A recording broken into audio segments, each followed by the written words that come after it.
Good afternoon, my beautiful Are you wife. there? Yep, you look beautiful. Hi. Hi. Just want to address that we are in the same house. This is my wife, Sarah Koss. She's talented and she's an artist. So the reason that I'm doing this interview is to get to know her a little bit. She is not only an artist, but she's a photographer, and she has pictures going up at a restaurant at Christopher's. We were at one point having her pictures showcased, but then when COVID-19 hit, they put a stop to that, of course, and now they're going to be back up here next week. So I'm just going to open up with some questions for you, and my first question is, when did you start professionally taking photos? Um, I'd say about 5 years ago, professionally. Um, when our kids were born, I started taking a lot more pictures because I wanted to capture memories and be able to save them, hold on to them. But over the last 5 years, started taking it a bit more seriously and perfecting my craft. And who has inspired you when it comes to taking good pictures? Um, well, I'd say you got me into taking pictures, but I would say that nature is what inspires me. Sure. To be able to capture the beauty that's all around us. You don't have to go far to find natural beauty.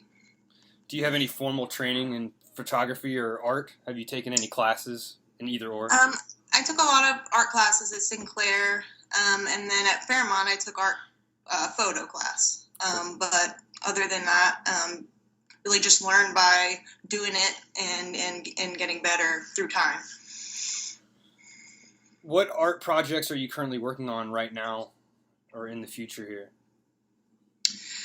Well, I'm always drawing. Probably some more album covers in the future. But right now, mostly just focusing on the photography. As you mentioned, I am going to be showcasing my photos at Christopher's Restaurant. I believe they open on the 14th next week. Yeah, that sounds about right. And I didn't mention this, but Sarah does do all of my artwork, and I personally think that the artwork is even better than the music, which does say a lot because the music really is great. But you just are on point on every piece of art. They all match the music really well without me having to give you any direction. And I'm always blown away. I know everybody else is always blown away too. I think you're the best in the Dayton area, and maybe even farther than that, as far as I know. So, next question: how many pictures would you say that you take a day, on average? It's a little embarrassing to admit. Like 30 to 50 pictures a day. Yeah, I always get worried about taking too many because then you've got a lot to weed out, and it can really take a load on your storage space. Is it always good to use filters when taking pictures?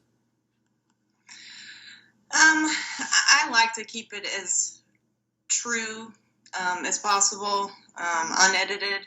But every once in a while, using a filter to bring out light or contrast is fun and can improve the picture, the quality. So I don't always do it, but I do like to mess around with filters and lighting and stuff like that. I think nature usually speaks for itself and is pretty on its own. You don't really have to do a whole lot. Sure. Who? Sorry, I'm getting a call. Who is some of your favorite artists? And it could be authors as well. I know that you have a few. I really like H.R. Geiger, Clive Barker. I kind of go for the gruesome, horror, sci-fi, fantasy type stuff. There's so many great artists. I don't know, it would be hard to say. There's a lot of good local artists. But I like to draw inspiration from all kinds of sources. But fellow artists in the community especially, they're not your competition, they're your inspiration. So seeing what other people are doing, really pushes me to perfect my craft. I think we both share that. I like to shy away from any competition, and it's really important to learn off of other people. Just a few easy questions. Do you have a favorite color? Green. Nice. And what are some of your favorite locations to go to in Dayton to take pictures? Well, Dayton's a great place for hiking. There's a lot of great nature trails around here. Grant Nature Park would be one, Cranes Run, the Narrows, Sugar Creek Reserve. All of those places are great, little getaways. When you live in the city, you can just pop over and get your dose of nature. Of course, I love the beach, the mountains, Tennessee, of course, Alabama, Yeah. Places like that. But Yeah. anywhere that there's trees, I'm happy. And speaking of trees, Woodland Cemetery, we go and take our kids to the cemetery, which I think a lot of people think is weird, and when I was younger, I would have thought that was weird, but it really isn't. You get a good perspective of life and death and reality and how precious lives are and existence are, and we need that more than ever now. But there are a lot of great picture opportunities in cemeteries. Wouldn't you agree? Yeah, Woodland and Calvary Cemetery especially, not just for the history, but the natural beauty there. Woodland especially is an arboretum. Right. Really, really great shots there. Little hidden gems in our community. I think everybody should go and visit. I agree. How many pictures are going to be up at Christopher's? So right now 5 pictures, and as they sell, I'll be replacing them with different shots. So the ones that get taken down, there'll be something new up in their place. And have you sold some pictures there already? Before the virus, and I had to take my pictures down, we sold a few. Most of them were of the area. Shots of Dayton and the surrounding parks and stuff like that in my garden. Right. Absolutely. Can't forget that. And by the way, I think we have some work to do in there today. Do you plan on showcasing your artwork at other places in the future? I would like to show my colored pencil and ink work. Some of it's not super appropriate for the restaurant type setting, so we haven't done that yet. But in the future, I would like to show my my hand-drawn art, not just my photography. So is there anything on that note anything that you think that you could work on as an artist or a photographer? Is there something that, that's driving you home to get better? Oh, yeah. I mean, I don't think anybody is at the top of their game. You can always improve. There's always room for improvement. Photography especially. I used to think that anybody could take a picture. But if you look at my pictures from 10 years ago, they're horrible. And they've gotten a lot better since then. It just takes practice. And same with drawing.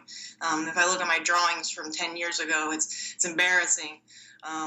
But now, much, much better. And you can always improve. You can always practice, make things better. And again, seeing what other people are doing from the community really pushes me to up my game and practice more and keep at it.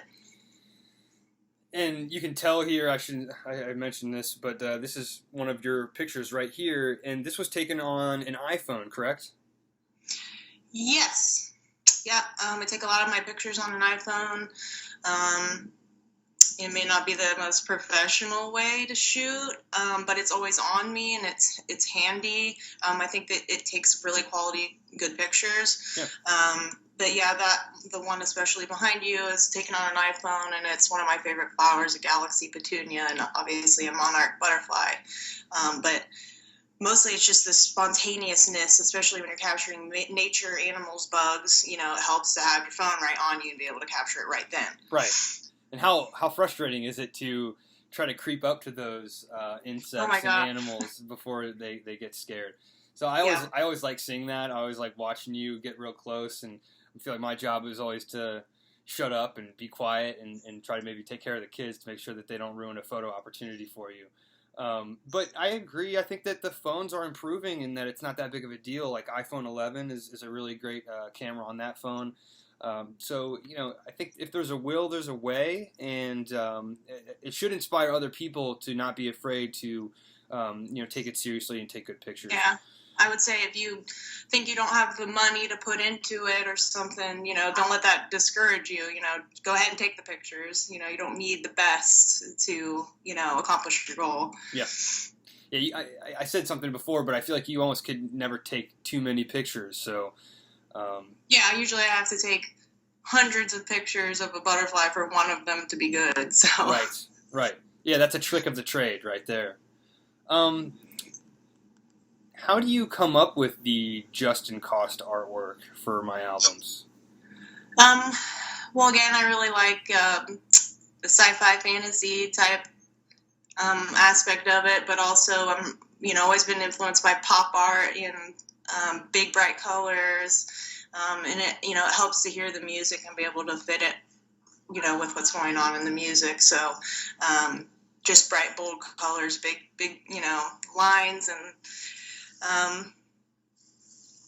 I usually give you like a color scheme that I'm kind of looking for, but other than that, that's it. I kind of stay away, and that's how I've been as an artist, to not force things on people. There's a certain natural motion that happens with things, and if you disrupt that too much, you influence it, I think, too much, and kind of like letting it be what it is something that I find in my music and then also in your art, which makes it more real. It makes it more natural. And it's talking about going against the grain, going against the wave.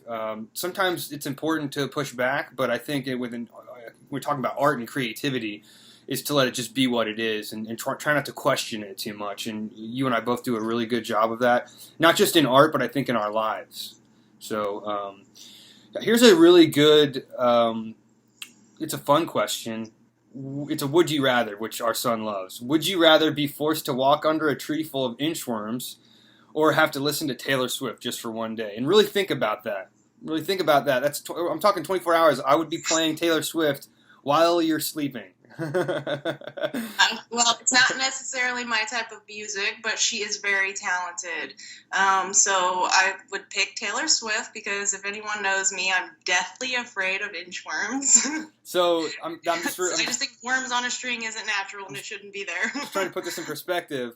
It's only going to take maybe 15 seconds to walk under that tree. Take Swift. I'll rest my case. I think I asked a really good question. Well, thank you for talking with me. I love you. And I hope everybody goes out there and checks out her artwork. I'm going to be posting artwork on my Facebook page all day today, including my album artwork, your artwork, of course. And, if you're not comfortable with going into Christopher's right now, then reach out to one of us, and we will be glad to print out a picture that you like and get it framed for you at a certain price. So hope everybody has a good day. You can check out my photography on Instagram. It's Scouts Nature Pics, all one word. Okay. Or you can get a hold of me on Facebook, Sarah Jane. And anything that's on there is for sale. Hypothetically, we can get anything printed off and framed for you. So right, any size as well. Right. All right. Well, love you, and thanks for talking. Bye.